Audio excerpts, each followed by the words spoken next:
How to Make a Killing, directed by John Patton Ford, starring Glenn Powell, Margaret Qualley, Jessica Henwick, and Ed Harris. Powell plays Becket, a man who was disowned at birth by his billionaire family, and now in adulthood he's forced to do blue-collar work in New York. One day, after a conversation with his childhood friend and crush, Julia, he gets an unorthodox idea. He is reminded that he is still set to inherit the family fortune, but only once every family member older than himself dies. And there's still 7 people between him and the money. But what if he helped things slightly and began murdering them?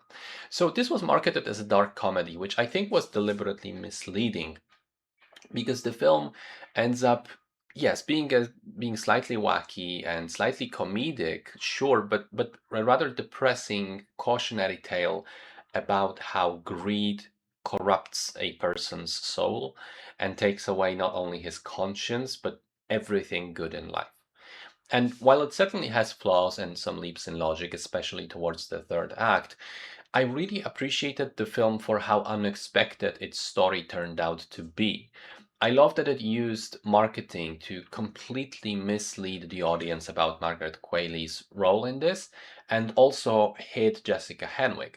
Qualley, instead of being his sort of partner in crime, romantic interest, turns out to be the personification of evil greed that brings about Beckett's final downfall. And Henwick is the unexpected emotional heart of the film that ends up being broken. And by the way, Powell continues to be fairly watchable and charismatic, but Henwick is just a joy to see on screen. I'm a big fan of her presence, love to see her pop up in movies and shows, just endlessly likable. And so having these two female characters around Becket really drives the emotional punch of the ending, where you're expecting a turn back towards redemption and instead get a final step to hell, the ultimate corruption and abandoning of all morals. And really, for how queasy and uncomfortable that ending made me feel after spending a good 2/3 of the movie actually rooting for the protagonist, for that I give the movie bonus points. It made me feel something, and it was something unexpected. Solid stuff.